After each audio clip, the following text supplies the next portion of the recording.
favorite TV, advancing kingdom lifestyle.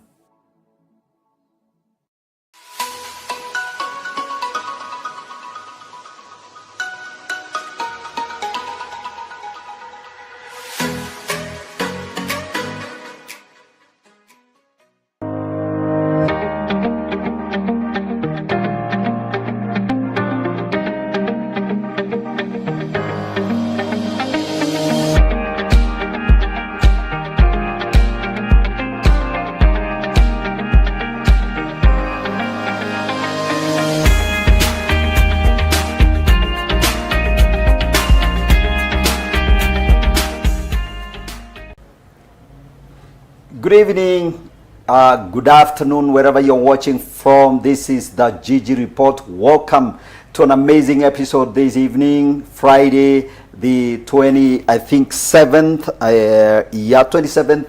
of September 2024. I'm so happy to have you logged in, tuned in. Some of you I know are watching from Elevate TV, television on TV. Others are on the social media platform. I welcome all of you.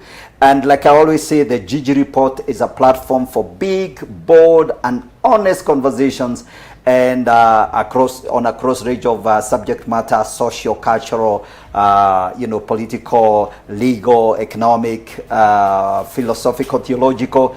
Today we're going to have a conversation around social entrepreneurship, social issues, and I have an amazing guest who I will introduce to us shortly, and then I'm going to ask her to, welcome our viewers. So please remember to share. All right, remember to share. We are, of course, on Elevate TV Kenya, Facebook, and YouTube. So please share and get to invite your friends. Give us your comments. Tell us where you're watching from, and let's get this conversation going. All right. So today we are talking about social entrepreneurs and mentors, how to transform a generation.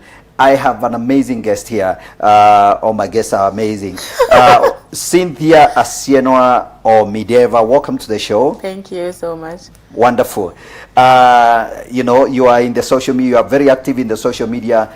So I welcome you to share with your friends, get everybody activated. If they comment something while I'm not watching, please tell me what they are telling us. But before I introduce you proper, just look at this camera and welcome our viewers. You are highly welcome. Good morning, good afternoon, good evening from wherever you're watching us from. This is Gigi Report with Cynthia and Kishuki. All right. Wonderful. Yeah, she's really absolutely amazing. You've already heard her. Now, let me just give you a little bit of a background. Cynthia is a compassionate, a determined individual who strongly believes in the power of unity, and she understands that great things can be achieved when like-minded individuals come together like we have done today. Now, Cynthia is a champion of the Sustainable Development Goal number 4 and many other things. I think I will not count all of them. And she's committed to ensuring that learners, she's very passionate about education, and that's really her main area of focus. I think the Sustainable Development Goal number 4 is about education. Yes. Absolutely. And and she'll be telling us more about that. She's actually the founder and director of Let's Talk Mentors Hub, which is an organization that champions for quality education and provides mentorship and leadership training to school-going children, young women and girls. Particularly, I like the fact that you focus on the children, school-going children, and there is a very big conversation there to be had. So wonderful. And of course, she champions a comprehensive sexual education to women and girls. I'm going to be asking a few questions about that. Right. And she was recently recognized as the top 30 under 30 social founder of the year by the Foyer Award. Congratulations, Cynthia. Thank you. That's amazing. And guess what? She comes from the Wings to Fly program, Equity Foundation. She's one of those wonderful, very brilliant young people that, benefited from that program. So I think that's a very, very good thing. And that's why you're passionate about education And I think I will not tell them everything else, but I would like to highlight one thing, that you graduated from Kenyatta University with a degree, a bachelor's in education, literature, English and literature. And I'm very interested in that, all right? So we will be talking about that as well. So welcome, ladies and gentlemen. Let's get this conversation going. All right. So there are a couple of things about yourself that I did not say. So I want you to fill up that, you know, tell us about, you know, your background. And in particular, you can talk about what inspired you to pursue the career journey that, you know, you ended up pursuing. That would be a very good place to start. Well, I'll start by saying, growing up, I never knew I was going to become a teacher. Okay. I think it's something that came along the way, because growing up, I wanted to become a neurosurgeon. And if somebody asked me, why do you want to become a neurosurgeon, I used to tell my teachers, I want to work in an environment where I'm able to, you know, deal with people's brains, because I had a lot of childhood traumas when I was growing up. I was born in a polygamous family. My mother was the second wife. So there's a lot that we went through. So I had a lot of acute childhood experiences when I was growing up. And, you know, growing up in a violent home where you experience a lot of violence, and you can't really put things together and say that, am I really a child or I'm an adult who is reincarnating as a child? And so at some point I used to wonder, so like, how is life for me as a child? And so I think that gave me a purpose, and I've worked along that purpose so well. I've carried that goal with a lot of grace from God, because I believe that I am a change maker, a change leader, called to impact generations, and that's my calling. So I went to study teaching because at some point I realized that I had so much grace from my teachers. I think some of my teachers are watching, because I told them I was going to be here. So there's a specific teacher called Sir John who came to our school. He had been teaching in Nairobi, and then so I went to a school that doesn't have a name, actually.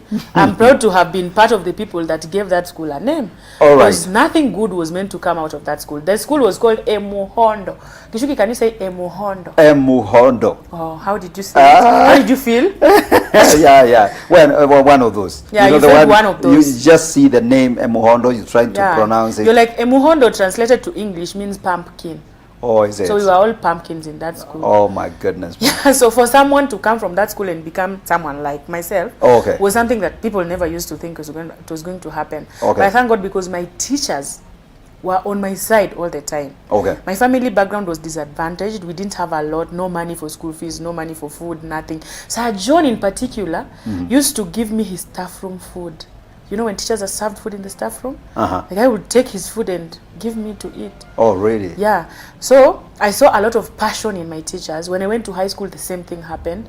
So I thought, like, why not become a teacher? You know, I want to be this teacher who will be teacher as a mentor, teacher as a doctor, you know, teacher as a nurse, teacher as a therapist, validate children's lifelong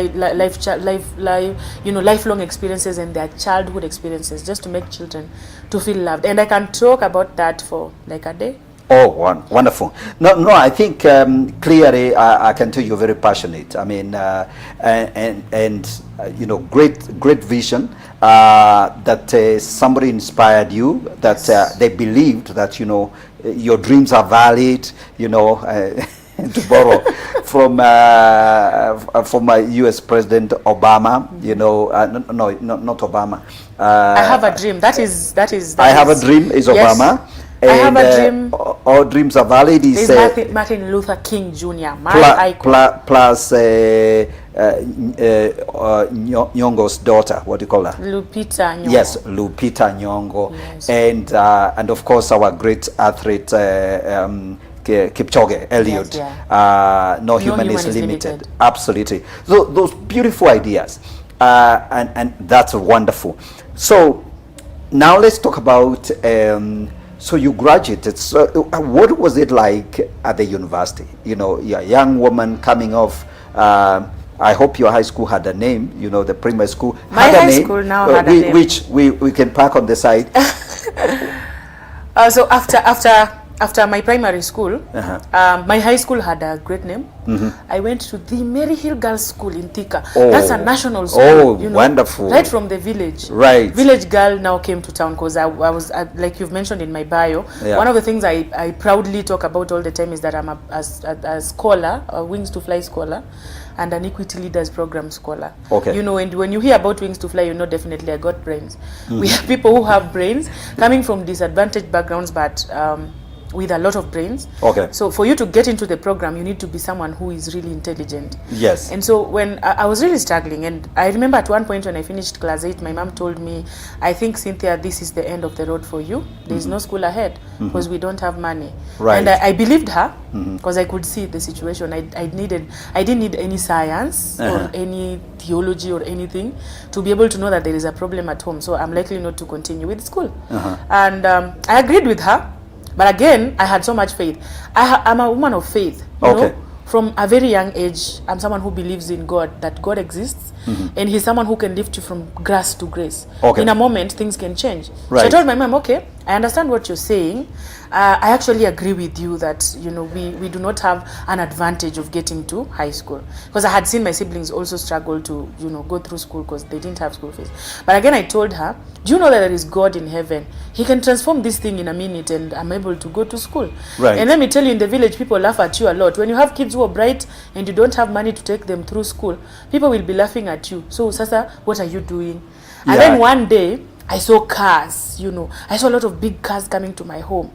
We were actually, me and my mom was sleeping at one end of our small kashamba, and me, I was sleeping on the other end. So at a certain point, she woke up and went to the house. Me, I remained sleeping in the field. And then I hear cars hooting. I'm like, so am I really dreaming, or what is this that is happening? And then when I woke up, I looked aside and saw people had come to my home, and those were managers from Equity bank branches. They had seen, because they normally go through the list of performers, they had seen a bright girl who has performed very well, and they can't put an image to the name of the school. So they're like, let's go to this school and find out if this girl has gone to school. Right. And that's how they came to my home. And I told them, you see, I'm not going to school and I'm not even sure I'm going to go. I had applied for that one school because I wanted to go to that school. It's a national school. And I got only one letter to go to that school. No other letter. So I knew if I'm not going to that school, then I'm not going to any other school. That's how they took me in. And I'm telling you now, my high school became so different. Yes. I used to sit down and ask myself, how can one man called Dr. James Mwangi, how can he be so compassionate like this as to pick up children like myself and take us through school? I think that also informed the work that I'm doing right now, because I help a lot of children to go through school. Wonderful. I really love that. You know, I mean, it's good to meet you and to sit with you here, knowing that you're a product of somebody else also who actually, spread out their love and care and reached out. Equity Wings to Fly program has been amazing. They have supported and helped so many people, and you're a product of that, and and many other programs. So wonderful. So literature. Oh, you were still yeah. So off the set, we were talking about your adventures. You went to study English and literature. Yes. I think I didn't have a chance to study literature. Yeah. I discovered my love for literature after school, and so tell me about that. Which books did you study? Some of the interesting stories of being a student of English and literature. Initially, I had told you about Waiting for Godot. Yes.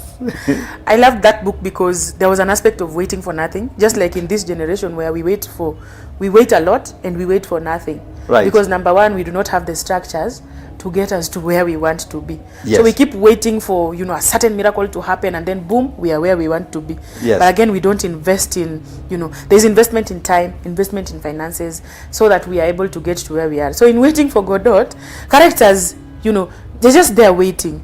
At some point, sleeping on the grass, waiting. What are you waiting for? Nothing. Godot, at the end of the book, Godot had not turned up for that specific meeting. So which means that, in as much as we are waiting for something, can we put in the structures, Yes. Ask yourself questions. What exactly am I waiting for?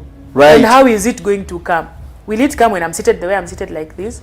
And so that book taught me that once you're in the comfort zone, nothing will Absolutely. come out of And it. by the way, off the set, you know, we spoke, I think, yesterday, and you know, you told me your story, and one of the things that I thought was very profound, and I would like you to share with us, is the idea that, of course, there are a lot of people, you're still in your early stage of your career. A lot of people come out of university, whatever it is. I mean, Oh, yeah. yeah, sociology, whatever. Degree is a degree. Let's just accept it. It's a good, decent form of, you know, preparation in life.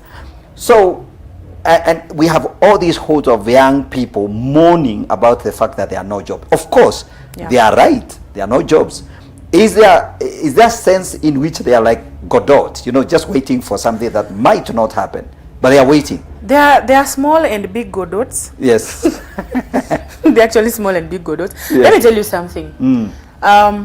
Once the student is ready, the teacher arrives. That's an amazing statement. Yes. Once the student is ready, the teacher arrives. We are all candidates of something in this world. Young people are candidates of employment. They are waiting so much to get employed. But let me tell you, this one I speak with a lot of confidence because I had told you earlier on that I ran an initiative called Tuonge Initiative. Yes. Where we sit down, informal sit downs, and talk about things. You know, you're frustrated, you're devastated, you've not been employed. You left campus in 2016 just when I was in my second year. And now you're looking at me, you're saying, why is this one looking like she's doing so well? And me who left earlier when she was just joining, you know, I am frustrated and devastated. The difference is in how we handle things. Nobody's gonna get you a job. No one at all will tell you, Gishuki, this is a job I'm giving you to start working.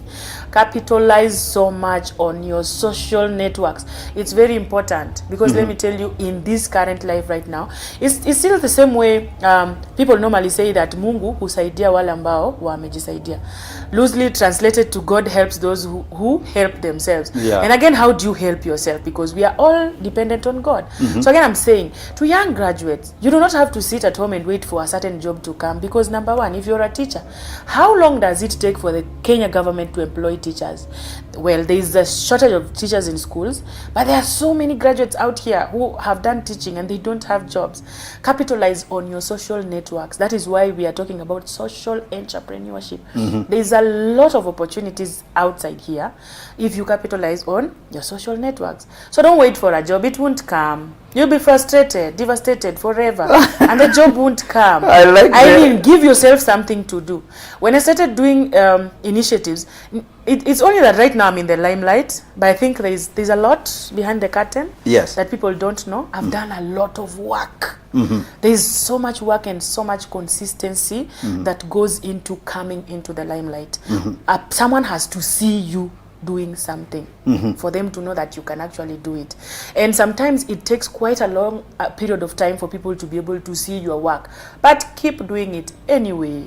Yes. One day someone will see and they will see that you're surely doing something. Right. Social work may not have monetary payment because most of the work we do is we are doing God's work. Okay. Okay. Yes. Yes. But one day that God's work Kazi ya is going Mungu. to pay It's off. called Tunafanya tu kazi ya kazi ya Mungu.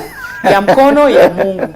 Yeah. But as many people benefit from the kind of work that you're doing, Yes. then later on, now it will start bringing results. The opportunities I get simply because I held someone's hand when they were falling apart. Right. They didn't pay me. Sometimes I tell young people, well, come here, I want to plug you for a meeting. And they ask me, how much are we being paid? Yes. And I'm like, okay, you're not a good fit for this meeting. Okay. Because there is no payment in meetings. The only payment is your social networks. Because you're going to meet someone there who will make you meet another person, who will make you meet another person. And when you build on that social capital, it becomes a whole big bag of money. All right. Absolutely amazing. There you are. Some of you are waiting, as it were, for Godot. And you need to read some literature. Yes. You know, don't just sit at home watching television, mindless television.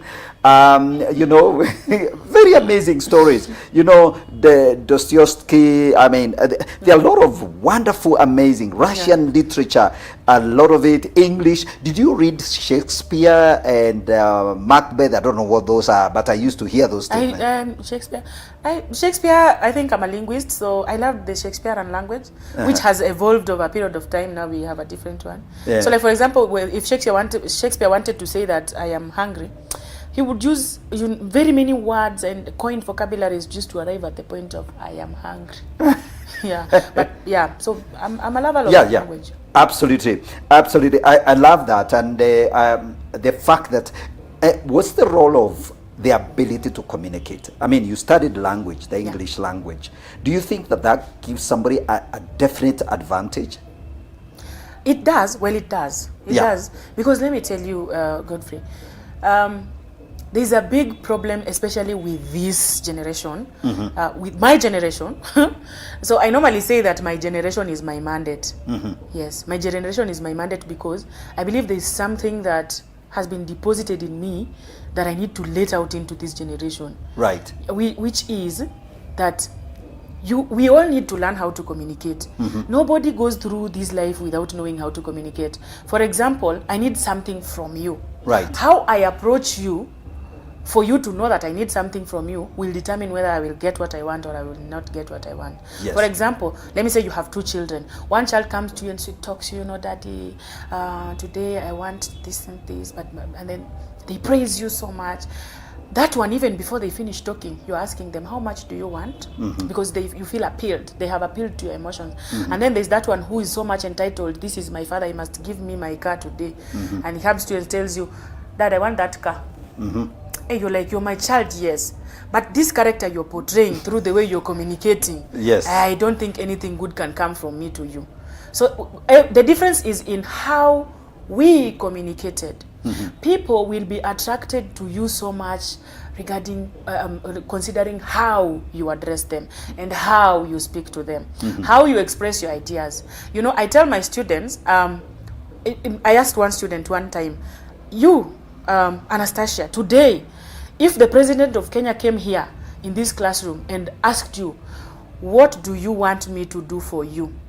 Explain in 5 minutes, because the president is very busy. He wants to leave to another meeting.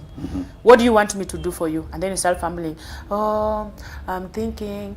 But someone who is sharp, definitely they've thought about something. They're so respectful to the president. You know, Your Excellency, I would love you to do 1, 2, and 3 for me. And then there's someone who is fumbling there. Which one will be chosen? The one who was able to bring out their issues in a manner likely to be understood. Communication is for everyone. Whether you are a pastor, you will need to know how to ask money from congregants to build the church.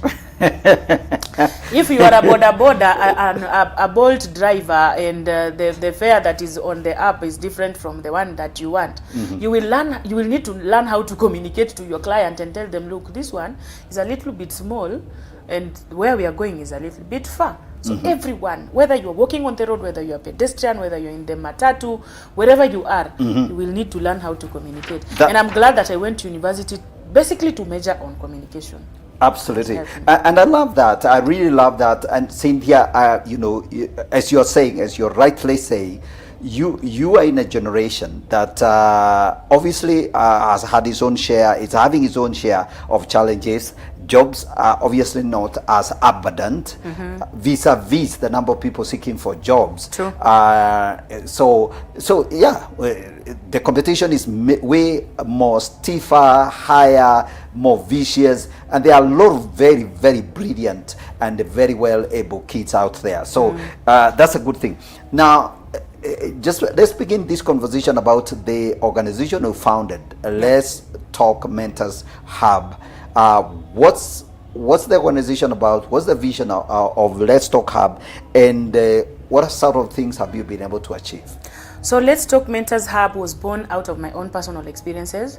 Just like the word let's talk, in Swahili, tuongee. Right. Yes. So basically that is what I do. That is me. You notice that I talk a lot.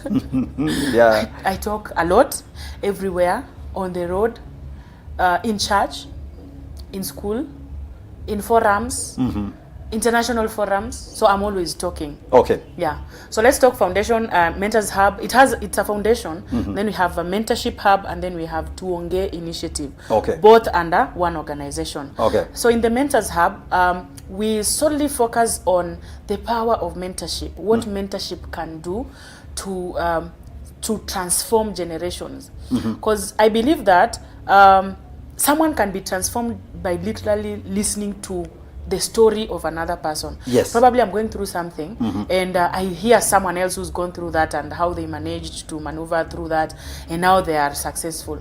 I would be interested to know how did they do it and how did they get. I believe there's a journey that I have traveled even as an individual to be able to get to where I am right now. And by sharing my journey with people, especially with young women and girls, school-going children in primary schools, secondary schools, universities and colleges. In primary schools, secondary schools and colleges, we just want to let people know that there's a lot of power in mentorship. Sometimes you're doing things your own way, and you when you listen to someone's story, you're able to recognize the fact that my way is not the only way. Yes. Let me ask you, Gishuki, what is 2 plus 2? Okay, I know it's 4. Yeah, you know it's 4. How else can we get 4? Well, we can add 3 and 1. Hey, but you're bright. I forgot you're a mathematician. So we can have 3 plus 1. Yes. We can have 9 minus 5. Yes. We still get to 4. Yes. We can have 0 plus 4. We still get to 4. Yes. So my way is not the only way. I might be failing in my way, but someone else managed in a different way. So I can harness in that power. Okay. So that is the power of mentorship.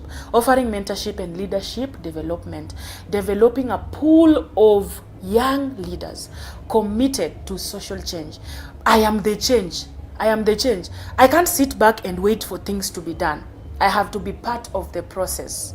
I have to be a policy maker, participate fully in the things that are going on around my environment.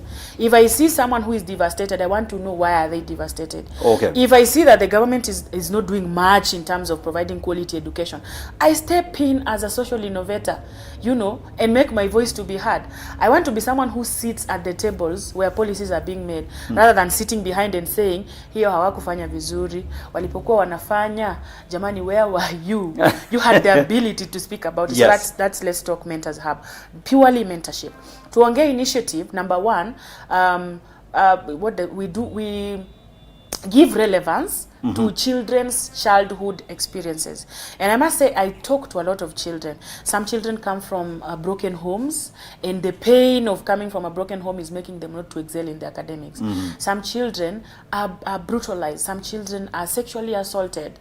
I want to listen to those stories because I believe sharing is also a way of them healing. Okay. Once they have shared and they find a shoulder to lean on, they're able to heal other than just sit down and die with their expressions. So we give relevance to children's childhood experiences and just make them know, with time, things get better. Okay. Yes. Wonderful. Absolutely amazing. Thank you so much, Cynthia. There are a number of people that are watching this conversation. John Ben, Makoya are watching, and he says lots of wisdom from you, Pastor Cynthia Mideva. Oh, wow. Yeah. Yes, some of your friends here who consider you their pastor, John Ben here reacting. Amazing conversation here. We are talking about social entrepreneurs and mentorship and mentors, how to change our generation. We're going to take a short break. When we come back to this conversation, we will return to the conversation. We'll talk more about the other programs that my guest here is involved in. So don't go away. Keep it here. Odiso, Patience, Dion, 2027, we can do something, girl. Yeah, wonderful. All right, great stuff. So don't go away. Let's take a short break. We'll come back to this conversation.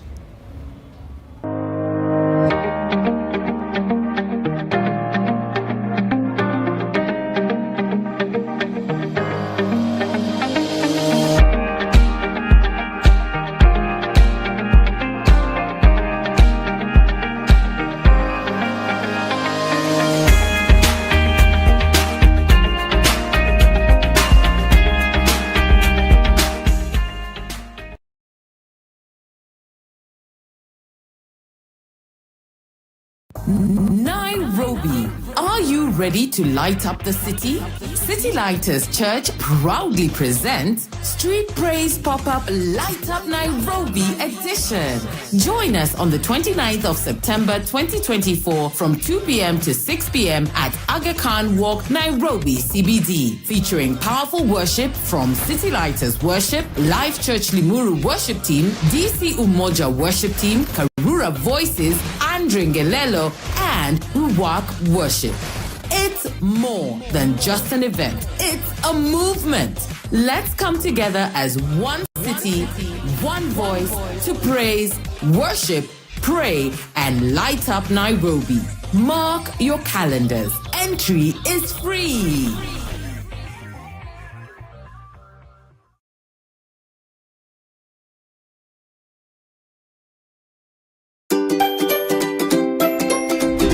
Did you know that God is your Father? Love your God with all of your heart, with all of your soul, with all of your mind. What does a father does, Elliot? A father goes to work, buy basic needs. How do we become God's children? Believing in By God. believing in God. How many God's children do I have here?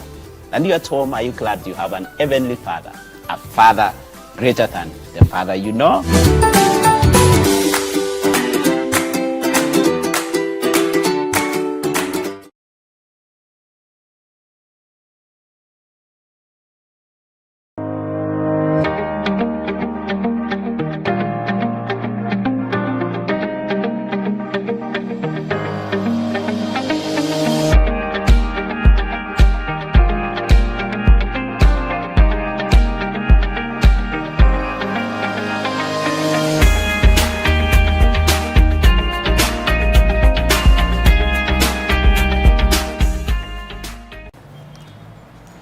Welcome back. This is the Gigi Report. I am sure you have enjoyed the conversation so far.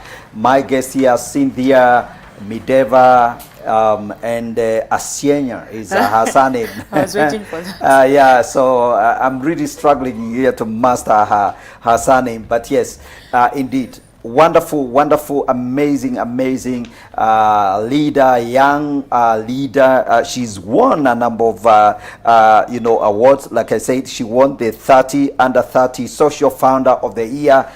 This is the Foyer Award. She's also been on the Wings to Fly program, the UK Foundation program, and also she was on an Equity Leaders Program Scholar, a Young African Leaders Initiative, alumni. We create change by change.org fellow, and Nguvu Change Linda, a seasoned activist and human rights advocate. Actually, I want us to switch a little bit and talk about advocacy and human rights issues, plus issues to do with the idea that obviously there's a difference between how things are turning out for boys and girls. Especially when you focus on education. As we talk about education. There was a recent article, actually about 7 days ago, 20th of this month. Nation Media ran a story about the differences, the inequality in school. Surprisingly, that they emphasize the issue of the laboratories. There are being more laboratories, chemistry and what have you, laboratories in boys schools than girls schools. And I thought, well. And apparently that's supposed to be a very big deal. But what I think is a real big deal, this is my side of the story, and you need to tell me, maybe I'm biased.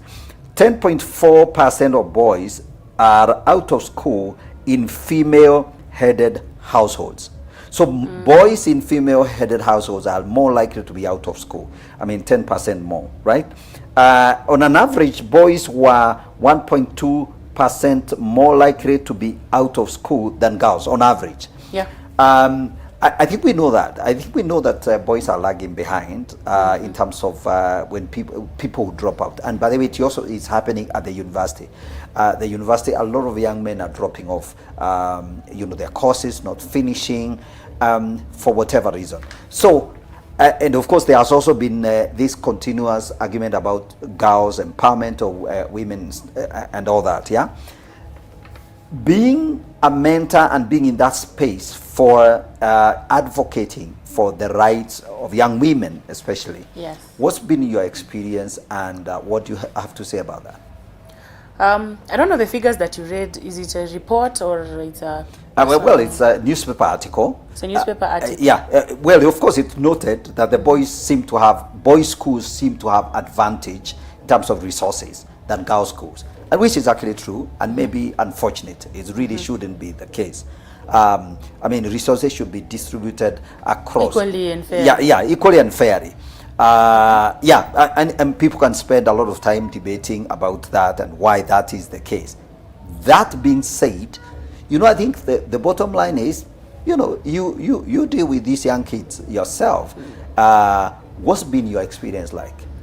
So for me, I wouldn't really want to comment on figures that someone else came up with. Yes. I would use my own figures. Absolutely. Yes, your own experience. My own experience, because having been in the education spaces, from the time that I was also in school up to this point where I'm now fully an advocate and a champion for quality education, I would say that the situation is adverse for both boys and girls, because I work with them and I know that we have a lot of challenges, especially in the Kenyan schools. Fast forward to 2 organizations. Currently, my employer is called Teach for Kenya. Okay. Teach for Kenya is an organization that champions for quality education in underserved communities, because when resource mobilization and planning is being done for schools, underserved communities are forgotten. Yes. So Teach for Kenya advocates, it's an umbrella program under the umbrella of Teach for All, which operates currently in more than 54 countries. Okay. So what we do is that through the organization, they train up teachers, or not really teachers, they train up young graduates. We have economists, we have engineers, we have medical doctors who are currently working with underserved communities as teachers. So they train you on aspects that you need to know so that you're able to deliver in a school. And then they place you in underserved communities. We have schools in Kibra, we have schools in Kayole, we have schools like in many parts of this country.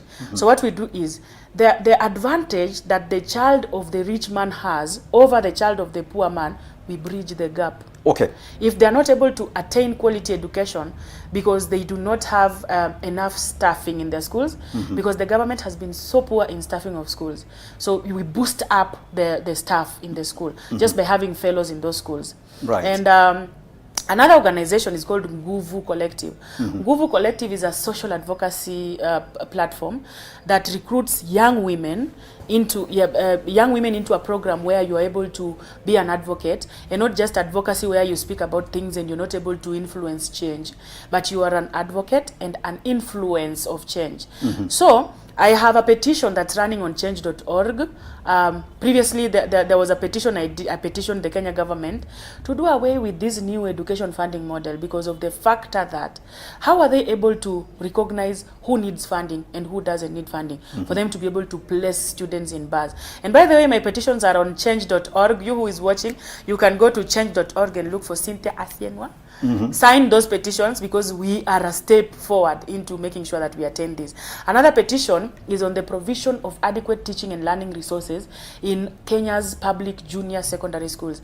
Kishuki, let me tell you, the situation in schools is devastating. Not enough teachers, not enough resources. You talked about laboratories. Do you know that there are schools that don't even know how a laboratory looks like? I can imagine. But teachers teach them. They teach them, this is how you need to use this, but the kids have never seen those things. So there's an advantage of the child of the rich man over the child of the poor man. And that's why I come up as an advocate, an advocate of human rights, an advocate of equality and fairness, especially in the attainment of the SDG for quality education. Right. Every child has a right to quality education, regardless of their socioeconomic background. Right. If my mother is poor, I have a right to education, just like the child whose mother is rich. Yeah, and so advocacy comes in handy, because now we're able to articulate issues, let people know that this is the situation on ground. And when I do advocacy, I don't just do blind advocacy where I say, now you need to do this and this. First of all, starts with survey. I've gone to very many schools, just looking at the situation at hand. How many teachers do you have? And you find a whole block of junior secondary school with 900 students with 3 teachers. How is that even possible? How are the teachers going to run their classes? They need to mark books. They need to supervise children. They need to, make sure that all the children acquire quality education. How is that possible?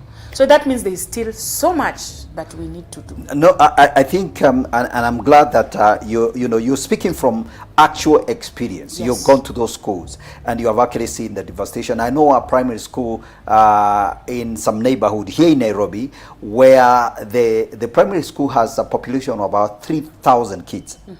So each class is packed with something like 120 kids. It's real nightmare. I mean, you're seeing these 6-year-olds, 120 of them, of course with a teacher, but you can imagine, how can you really handle 120 kids? Yes. I mean, even if you are an angel, well, if you are an angel, that's different. You would really have to spread yourself You would have to spread your wings wider. Yeah, to be able to cover educating, those kind of numbers. So yes, you are absolutely right. There is so much need. But it's interesting, Cynthia, I don't know what you think. Education, as the Ministry of Education, receives the lion's share of the national budget. What's the problem? The problem is actually the problem, and it will continue being the problem. Which I don't know if we all know where the problem is, because again, even in the budget that was previously read, the Ministry of Education received the lion's share. Yes. And so again, it's in what exactly do we want with the share that we have received? What exactly? No, because the Ministry of Education has a lot of good, very nice, policies, very well written, well articulated on paper, but when you come to the ground, things are different. Okay, so you would say the disparity, the disconnection is that the policies are good, the budget is there, or rather the budget is, the allocation, the numbers on the papers that are presented are good, but somehow you can't see the effect of it. Okay. Implementation. The implementation, that's where the failure is. That's where the failure is. Okay. And I would say, is it greed? There's a lot of greed because for most people who are able to offer, because you see most of the people who work in the Ministry of Education, I bet most of their children go to international schools. Okay. So why would someone have a problem when their child is attending a very nice school and they have enough teachers? Do you know there are schools where the teacher to learner ratio is 1 to 2? So there is a lot of personalized learning. And then there is another child in a slum somewhere. The ratio of learner to teacher to learner is 1 to 120, the way you're saying. So we can never have personalized learning in such kind of schools. But again, it's not their problem, because for them they are okay, they are settled. They use that money that we pay them, they use that money that we give as tax to be able to run this whole education system. But again, they use it for their own advantage. And so they don't think about what else can we do to make sure that now we are at par with the children of other schools. I think we need more of you. We need more of Cynthia, people who are willing to give of themselves, stand up for the children, stand up for the, for education of the young people. Shelai Bone here, watching. Congratulations, my dear. This is, I think, one of your friends.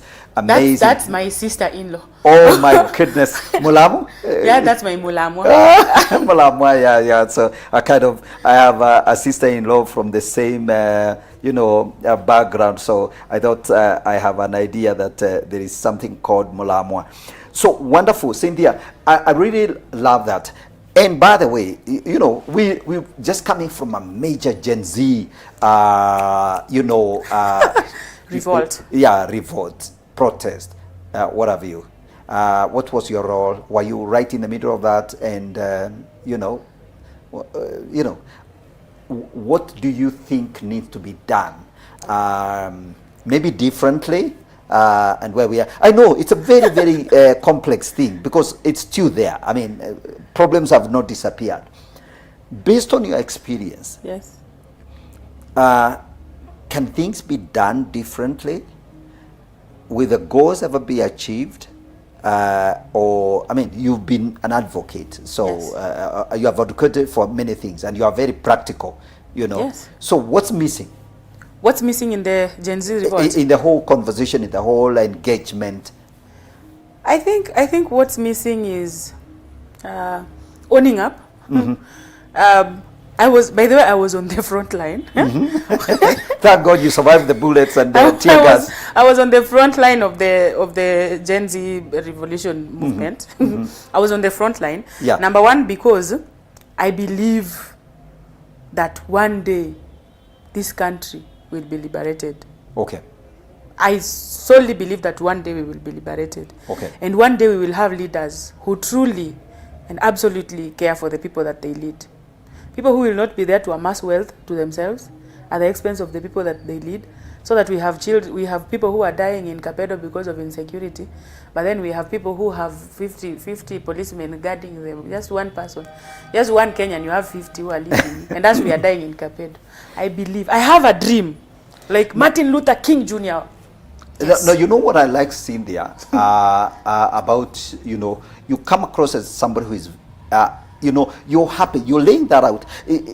How is it that you're not angry? Because for me, it seems like the young people are so angry. How have you managed to moderate anger yourself? has never been a solution. There is never a solution in anger. If I'm angry and the government is angry, who will solve the problems? Okay. Right now, there's a different revolution. For the Gen Z revolutions, we went to the streets. Yeah, we agitated. I have so many pictures of myself with the Kenyan flag on the streets. And what took me to the streets was the fact that things are not okay. Things were not okay, and they are still not okay right now. But we lost track along the way. We were not able to track our progress. We were not able to own up to what we wanted, and people started saying we are leaderless. When you're leaderless, nothing much can be done about it. But right now, the revolution that we have right now is a different kind of revolution that is coming with facts. We were agitating on the streets. Probably you didn't get our facts right. Now we have facts. I've written so many position papers. Opinion papers taken to parliament. A lot of my opinion papers are in parliament right now. Where I see there is a challenge, I sit down and do a hands-on writing. I said, this and this is a problem in the education sector. Can we please address this one? I'm glad about the university funding model. I was part of the people who are on the front line. Before we even implemented the university funding model that brought a lot of chaos in the Kenyan universities, I'd written that as a petition. I took it to the office of the president. They received it. They never did anything about it. Okay. Now I am glad that the president has appointed a committee to work on the review of that model, because that one is never going to work. So the revolution that we have now for the Gen Zs is a revolution of, these are the facts that we are bringing on the table. Okay. We have people like Morara Kebaso who are coming up with facts that these are projects that stalled and we need them up again. Absolutely. So yes, it's going to happen. And again, education is an equalizer. Education is an equalizer. Education can make the child of a peasant to sit with kings and queens. Absolutely. You can't put it better. Education can make the child of a peasant to sit with kings and queens. I'm telling you. So there is somebody here on the YouTube side of things. F.O.L. Foundation of Love Church. Following, God bless you, Pastor Cynthia. Oh wow. Uko na mashabiki. Yeah. Yes. So I really love. Please say that again. Okay. Why I say it? No, it's my director. I'm telling. Oh. Okay, fine. I hear. So, Cynthia, I really love I'm happy that you're not angry, because you realize, yes, if you want change, you must act. But it's not just acting. You must be strategic in what you're doing.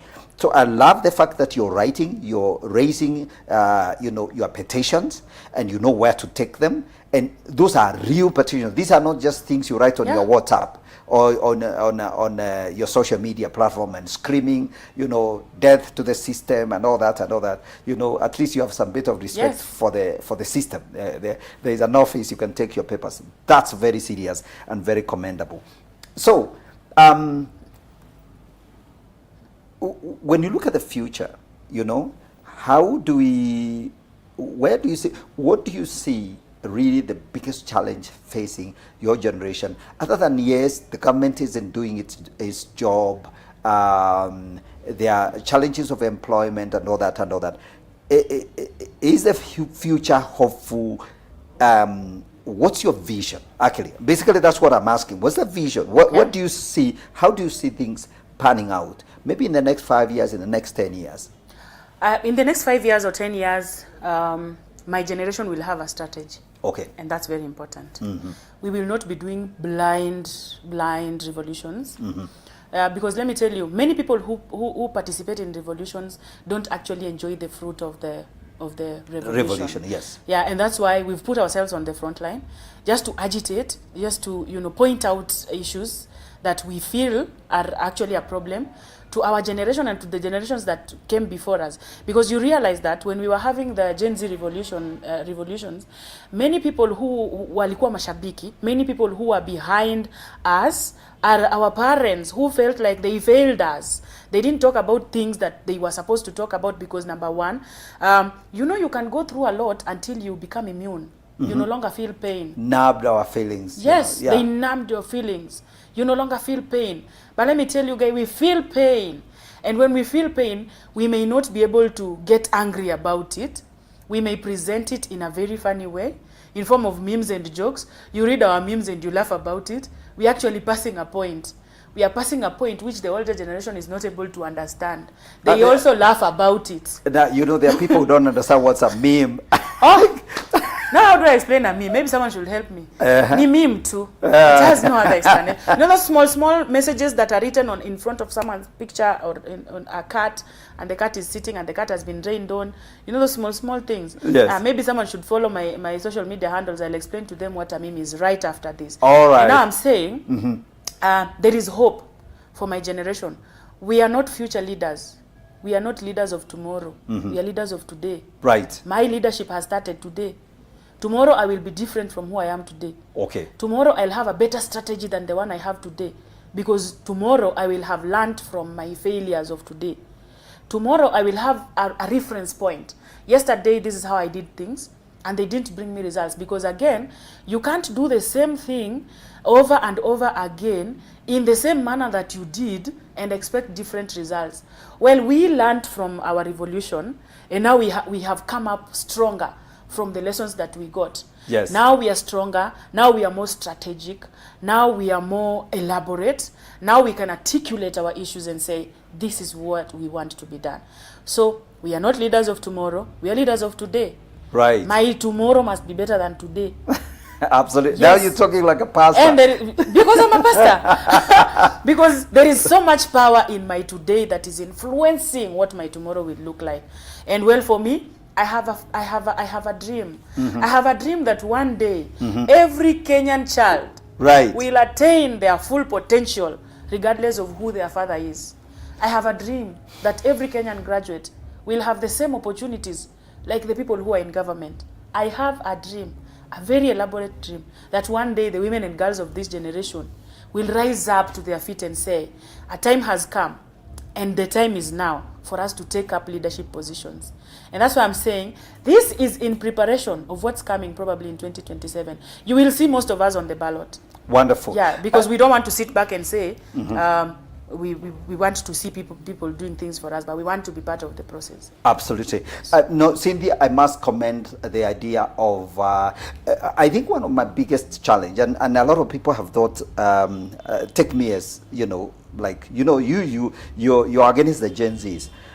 I think what I see is respect for institutions. And corrupt as some institutions are, you really, you have to have some institutions of one form or another. And it is the responsibility of every generation to build and strengthen institutions that actually serve them. Very true. You understand? I support you on that. We are inheritors. We are living off right now the goodwill and we are living off the corpse of the past. People built this nation. People, fought for independence. Yes. People fought for, fought of the white man, so to speak. You understand? And so I think you know, so I have raised those concerns, but I'm glad that there is a shift in your generation and a desire, you know, to build better institutions. It cannot get better. Yes. When people think that way. Yes, the institutions exist, parliament exists, judiciary and the others, even the president. Because if Cynthia today, you became president of the Republic of Kenya, you would find yourself at State House. Yes. You can't demolish it and build it afresh. You could, but you know, well, you know, we will protest on the street and say, no, Cynthia doesn't know what she is doing.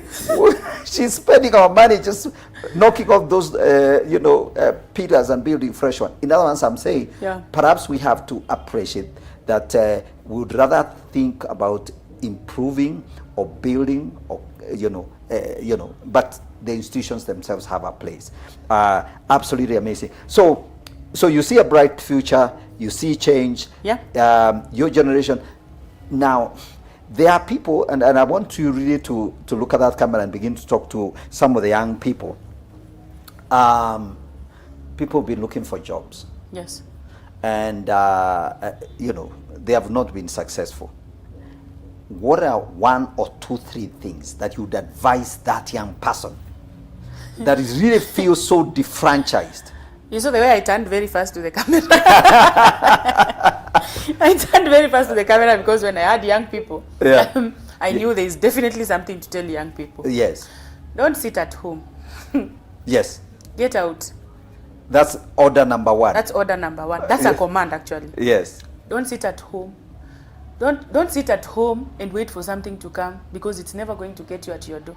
Okay. Get out. Interact with people. Capitalize on your social networks. Okay. Go out there and meet people. You a young person who is just sitting at home with your papers, manze, life ni mbaya. Kitakuramba. I like that language. Kitakuramba vibaya tena sana. Yes. Number 2, let me speak to those who are still in universities. It is not just your responsibility to attend lectures and classes. Well, I believe you went there for the lectures and classes, but do something different. Do something different. There is so much time in the university that people just spend around drinking alcohol. Pesa kidogo mpata ya help imesha kutuma, now you're an alcoholic. You have 10 girlfriends, you have to satisfy all their demands. So you never have time for yourself. Let me tell you, when you're in university, build networks. Capitalize so much on those social networks. Attend meetings. Don't sleep when you don't have classes. Go out there and see what your other people are doing. In university, simi nilifanya vitu. Mimi kwa road show, I'm there. I go to the road shows to look for money, because my mother does not have money to send me.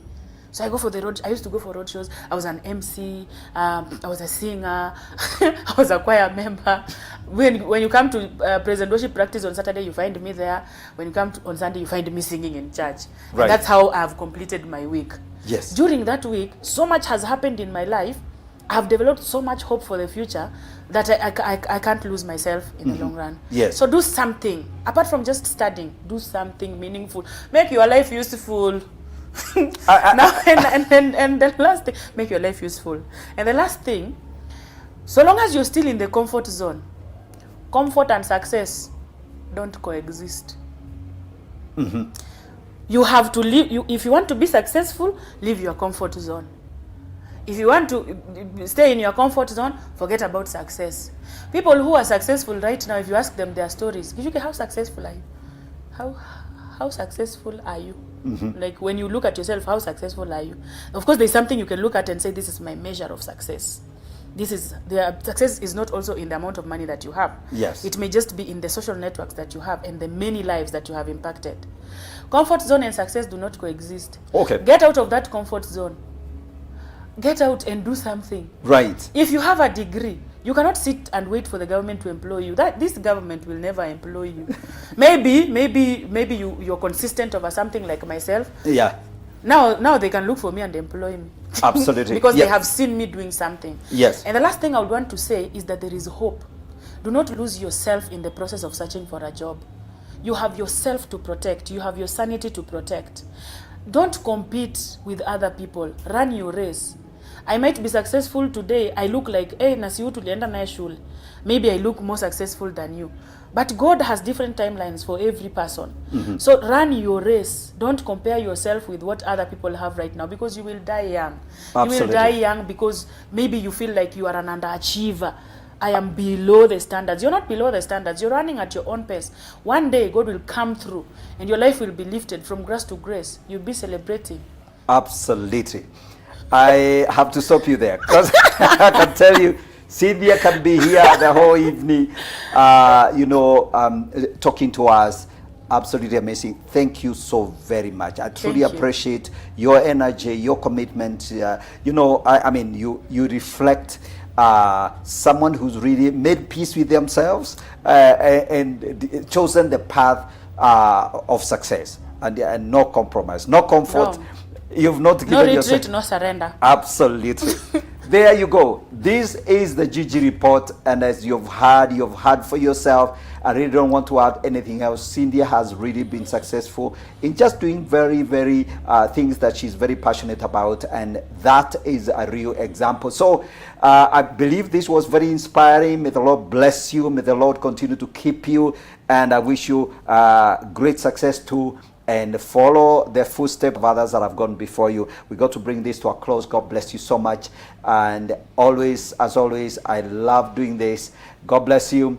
This is the Gigi Report. I've been your host, Godfrey Geshoke. We'll see you again. Keep it elevate and keep following us. And may the Lord bless you so much. Bye for now.